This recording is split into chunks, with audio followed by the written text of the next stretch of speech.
من أكبر المشاريع اللي اشتغلنا عليها في سبوت أون استضافة البحرين للقمة العربية قمة البحرين. خلنا نرجع في الوقت شوي ونشوف شنو صار في هالمشروع. بدأ الشغل لما الفريق استلم نبذة عن المشروع، وبدأت سلسلة من الاجتماعات. جهزنا مقترح واثنين وثلاثة وأكثر، وكنا دايما نحاول نطلع بأحسن الأفكار لآخر لحظة.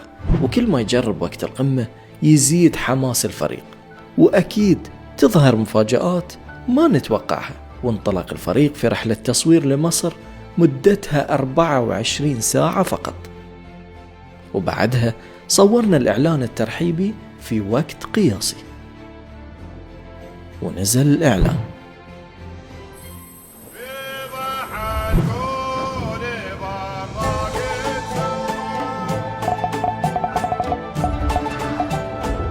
في هالمشروع انضموا لنا أشخاص مميزين ومبدعين في مجالهم، وصار مكتب سبوت أون منور بالكل.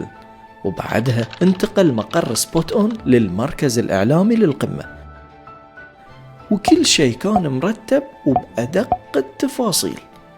وصرنا نداوم من الصبح لتالي الليل، وصار اليوم اللي الكل منتظره.